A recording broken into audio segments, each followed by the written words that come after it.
Halo teman-teman semua, kembali lagi di channel Johan Nakawara. Kali ini saya akan melanjutkan vlog bersama Bajaj Pulsar yang kemarin sudah kita ulas ya. Plus minus Bajaj Pulsar dari sejak awal saya beli sampai dengan saat ini di tahun 2022. Nah, kali ini saya akan melakukan perjalanan ke arah utara, lebih tepatnya ke Kabupaten Banyumas. Di sore hari ini sekitar pukul jam setengah 5 sore teman-teman. Nah, saya berangkat dari Kecamatan Kroya, tepatnya di Jalan Raya apa ini namanya? Ini jalan ini menghubungkan Desa Pucung dengan Buntu. Jalan alternatif.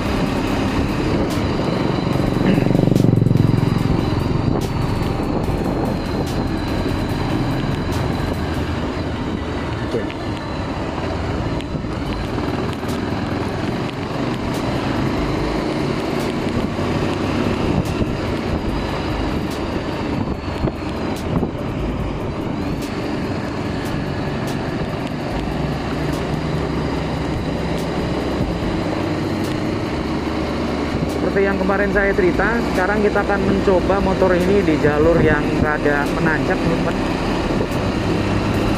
Di arah utara ini kita akan sering menjumpai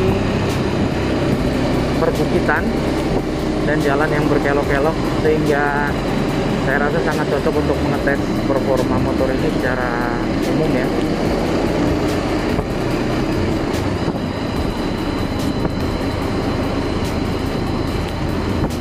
Kita baru saja melewati flyover Sigong atau Pucung Siku, salah satu flyover yang beberapa tahun kemarin baru diresmikan dan cukup ramai teman-teman, karena di Kecamatan Kroya memang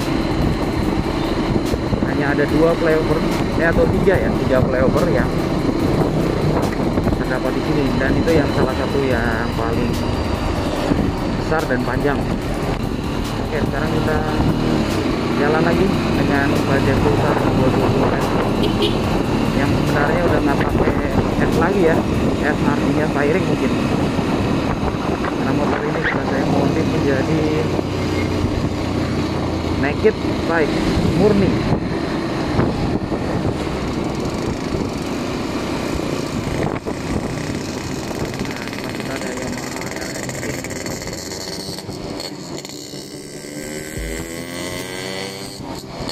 Motor yang beberapa tahun terakhir ini menjadi bahan gorengan, harganya sangat mahal.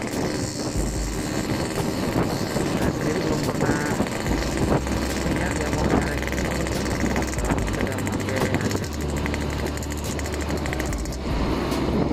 belum pinjem ya. Oke, sekarang kita balik lagi ke Bajaj Pulsar 220S.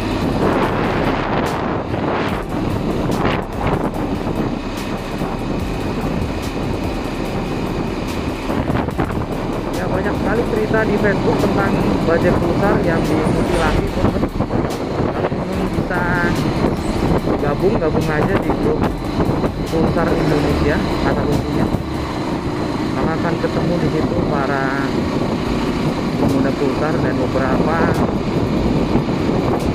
penggemar ya, dan mungkin belum punya motornya. Karena sejauh ini anggota klubnya sekitar 50-an ribu orang, cukup banyak ukuran motor yang sudah di-continue, dan apalagi sudah nggak ada ATPM-nya.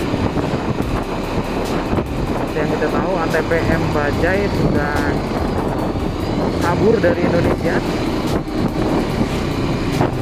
dan sekarang para penggunanya banyak yang beralih ke motor-motor ini. Namun masih ada juga yang mempertahankan motor ini karena itu faktor nyaman ya dengan Bajaj Pulsar. Hal yang bisa didapat di motor-motor Jepang adalah kenyamanan ya. Untuk kategori motor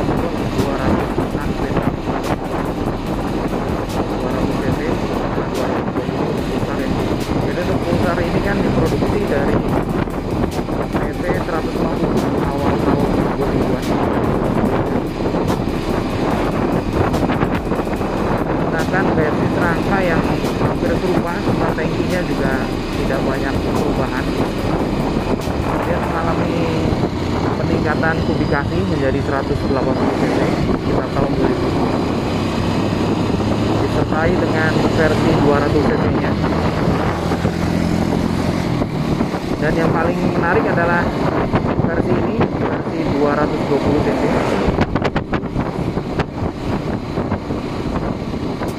dengan beberapa tambahan fitur yang cukup berbeda dengan pendahulunya. Kalau versi yang 150 sampai dengan 200 bentuknya full naked dengan lampu yang ala-ala India. Namun untuk versi 220 untuk yang standarnya menggunakan hall fairing.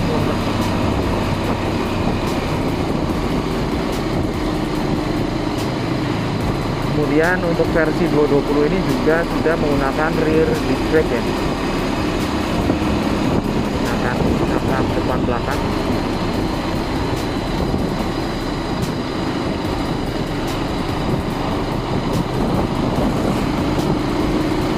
Untuk perlengkapan lain, tangki, rangka, spakbor, pelek, dan stang hampir serupa.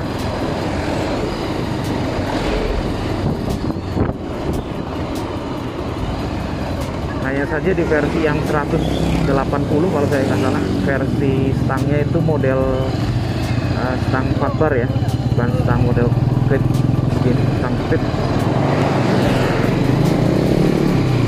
Dan saya lebih cocok yang versi itu sebetulnya, dan ada kepikiran untuk ganti stang ini dengan model yang agak tinggi supaya nggak terlalu capek. Mungkin dengan tinggi ini akan sangat nyaman mengendarai motor tanpa menundukkan badan seperti ini.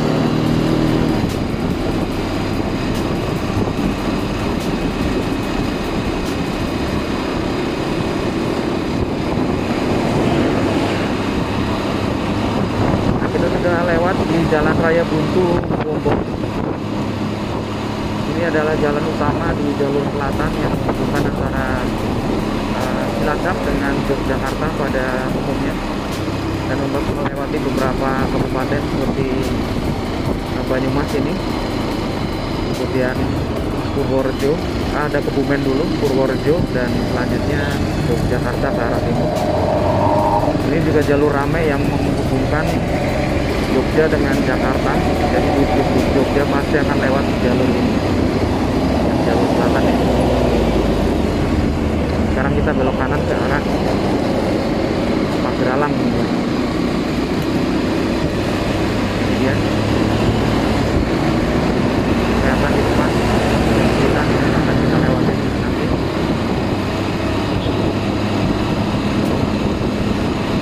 Kita akan coba gimana performa pulsar ini.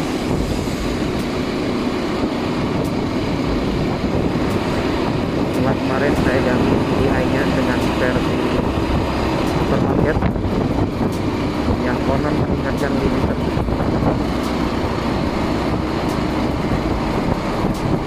Nah, sejauh ini nggak ada kendala, hanya saya khawatir motor ini mogok lagi karena satu hal, mudah-mudahan nggak ya. Nah, ini sudah mulai menanjak tuh. Enteng banget teman-teman, saya pakai gigi 4 tadi, di gigi 4 kecepatan di bawah 40 mungkin, saya jalan di bawah kecepatan 40 km per jam, sangat rileks menanjaki bukit seperti ini. Benar-benar rileks teman-teman, sama sekali nggak ada import ya, nggak ada gejala ngeden sama sekali. Nah, ini saya turunin ke gigi 3. pun sama aja, karena napasnya panjang, mau di gigi 4 atau 3 pun oke-oke aja lewatin tanjakan ini.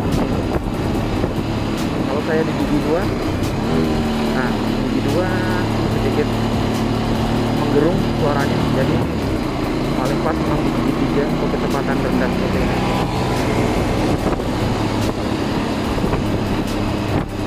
Ini memang nggak bohong, kapasitas mesin 220 cc dari Bajaj Pulsar secara spek torsi mencapai 19 Nm. Kalau saya tidak salah ya, 19 Nm berarti sudah sangat cukup untuk melahap medan seperti ini.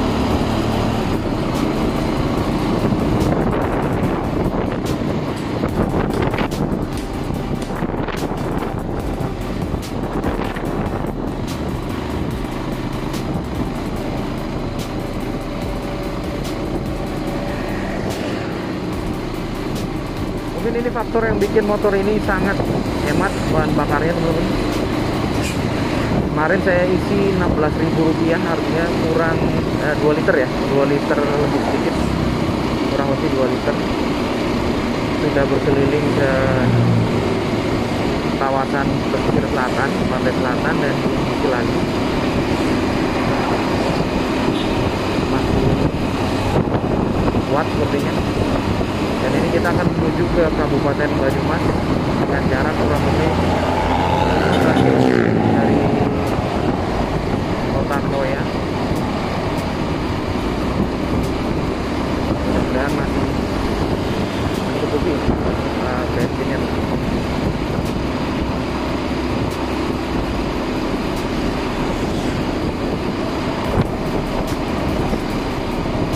Nah, ini dia kawasan Magelang yang terkenal dengan durian.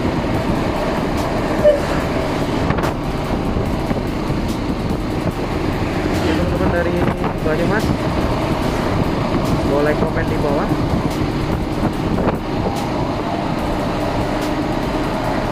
Kita udah mulai nanjak lagi, dan motornya akan terus seperti ini sampai nanti di ujung tanjakan sana. Enak sekali.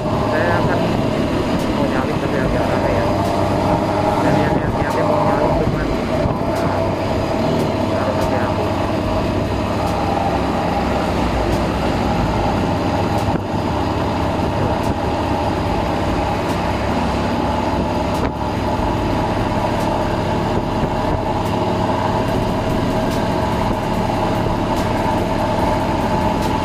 Ya, saya suka jalur ini karena aktualnya selalu bagus dari dulu ya, paling hanya sedikit lubang-lubang kecil, tapi main untuk kawasan Banyumas Kabupaten Negara Purbalingga, Banyumas, Cilacap, dan Klaten, salah satu daerah yang memang konsisten aktualnya bagus. Saya sangat apresiasi sekali dengan perhatian pemerintah ya terhadap jalan-jalan yang bagus seperti ini. Mudah-mudahan daerah-daerah lain juga seperti ini. Memang kita bayar pajak, seharusnya dialokasikan untuk masyarakat desa.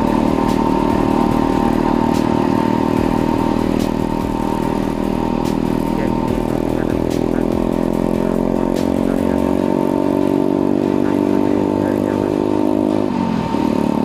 yang mengharapkan lemparan-lemparan koin dari para pengguna jalan. Ya, kita sudah melewati kawasan Kebun Karet di Krukut ya, daerah Krukut. Oke, dan ini sangat asri dan berkendaranya, meskipun nggak terlalu tinggi secara ketinggian ya dari permukaan laut, masih di bawah 500 meter saya rasa. Sudah mulai berasa hawa-hawa dingin. Nah, oke, mulai menurun.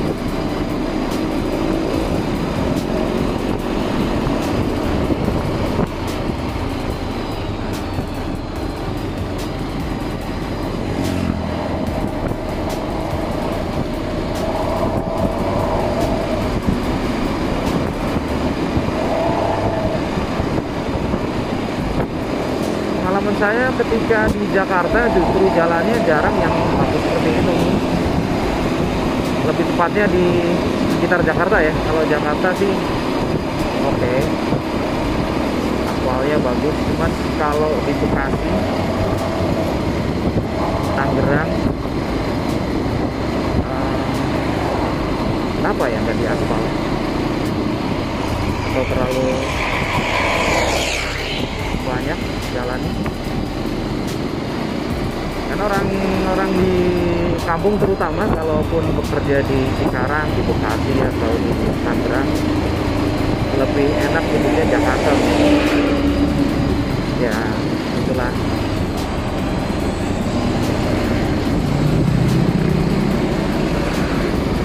Walaupun aktualnya bukan di Jakarta tapi di daerah penyangga Jakarta.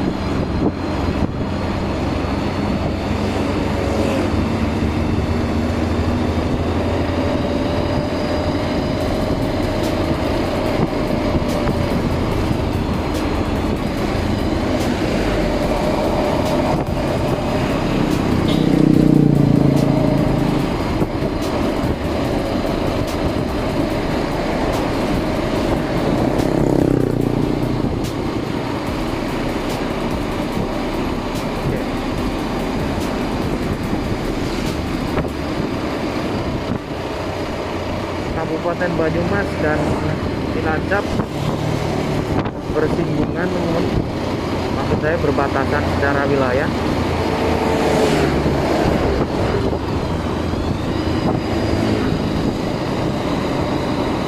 Kalau saya pribadi dari dulu memang lebih familiar dengan Banyumas dibandingkan dengan kota Cilacap dulu, sebab secara jarak memang jauh lebih dekat ya. Untuk dari kota Troya ke Banyumas bisa ditempuh dengan jarak 15 km ke kota Banyumas ya, kota kabupaten Banyumas. Namun untuk ke Cilacap, kota Cilacapnya jaraknya sekitar 35 km. Jadi memang warga Troya cenderung lebih akrab dengan kabupaten Banyumas.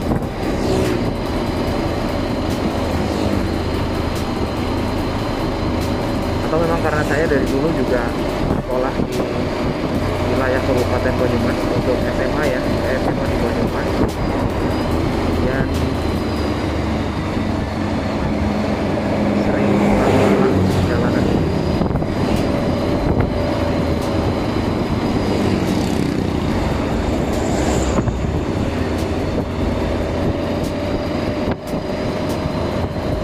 Dan sekarang jalanannya menurun. Jalanan menurun, nampaknya sudah tidak ada effort lagi motor ini, tinggal ngerem aja gitu. Dan satu lagi karena bobot motor ini berat, jadi saya nggak berani manuver sisilan. Beda kalau saya bawa Yamaha Pop One, sangat percaya diri untuk menyalip-nyalip kendaraan padat sekaligus.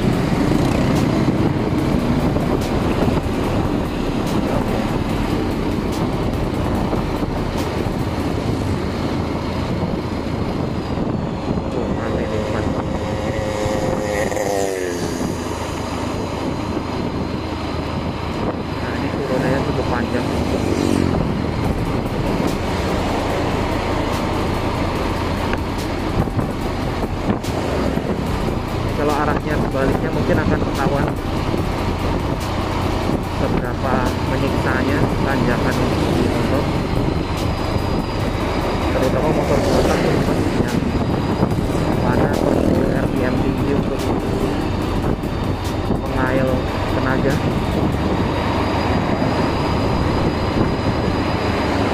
Paling enak dengan motor ber-cc besar 4 tak dan sangat nyaman melintasi daerah pegunungan.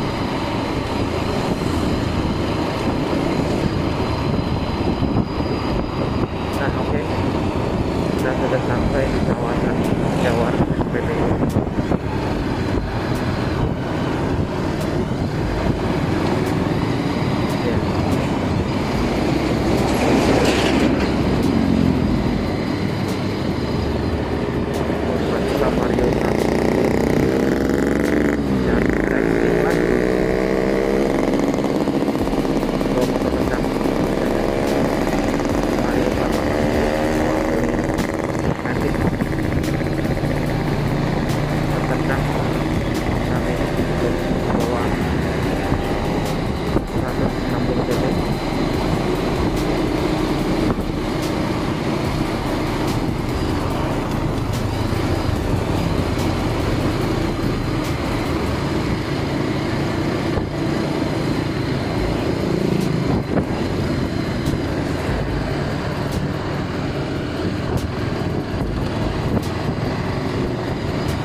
baru ngerasain pegel di area pergelangan tangan karena memang sedikit menumpu badan dengan jarak stang yang lebih rendah dari dada ya.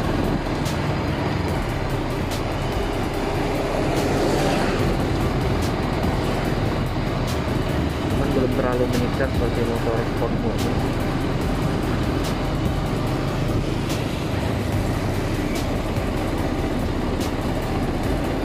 Kita akan belok kiri. Ini adalah simpang RSUD Banyumas.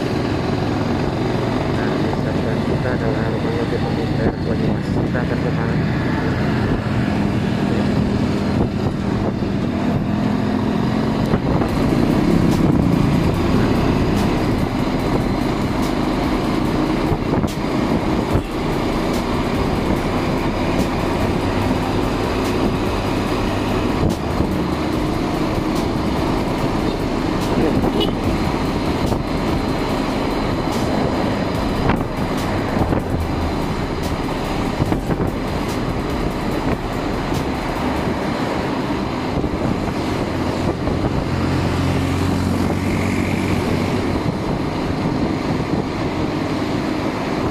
Kota kabupaten seperti ini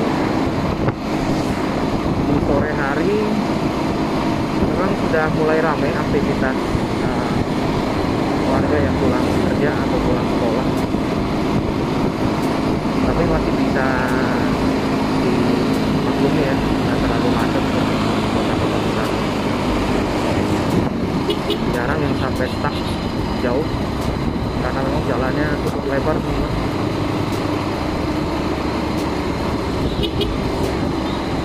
Jadi cukup beruntung untuk teman-teman yang tinggal di kota kabupaten ya, atau di pedesaan sekalipun, harus disyukuri.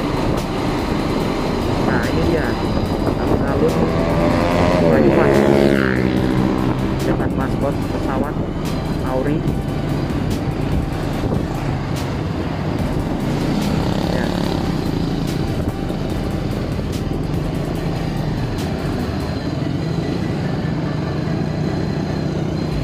Secara pemerintahan Kabupaten Banyumas terdapat di Purwokerto, di ibu kota kabupaten.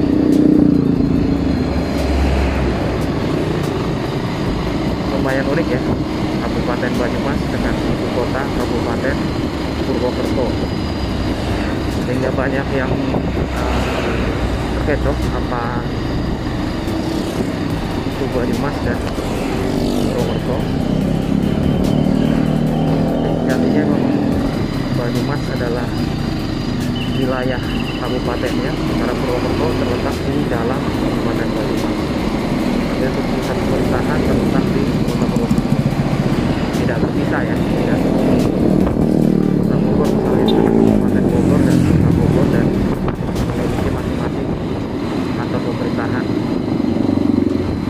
Tapi kalau di Banyumas memang satu dengan Purwokerto, di mana bupatinya ngantornya di kota Purwokerto. Mungkin itu sekilas tentang Kabupaten Banyumas ya.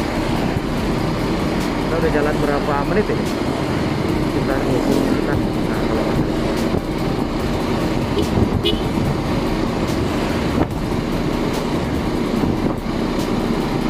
nah, sudah mulai padat gila nyambung Kabupaten Banyumas.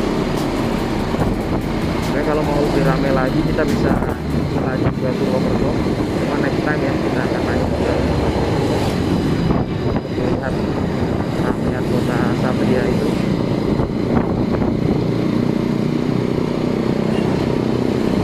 Dan sebentar lagi akan melintasi jembatan Sudirman.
ya, banyak sekali warga yang keluar dari halaman rumah. Ini kumpul ya, ke sana.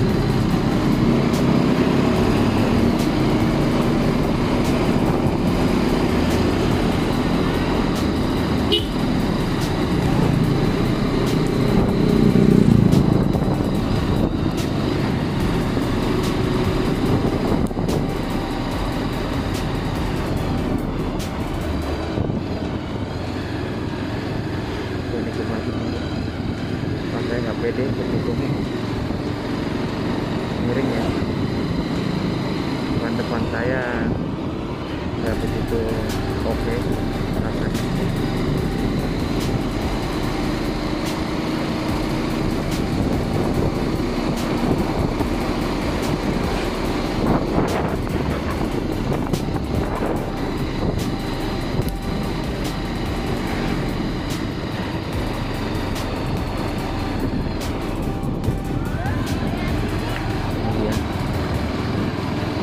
Desa apa ini?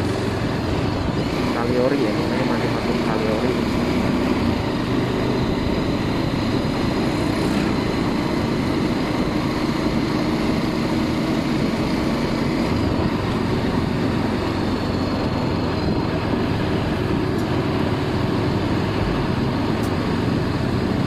Ini patut diacungi jempol pembangunan jalan di sini. Jadikan aktivitas warga sekitar sangat terbantu pastinya.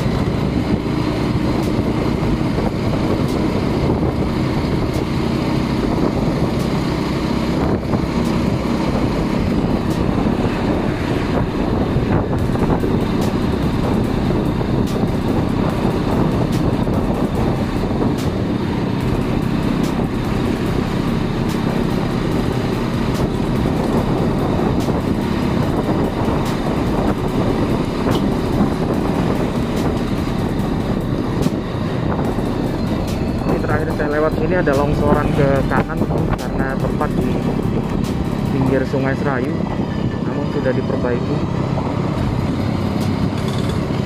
jadi sangat gerak cepat.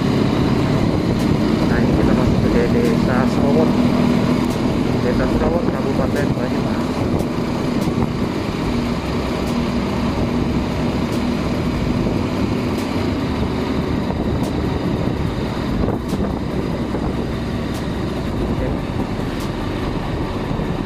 Jarang rumah warga ya, hanya 1-2 di depan.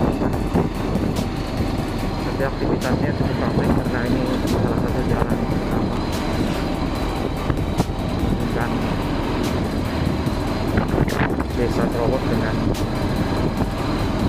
Kota Banyumas.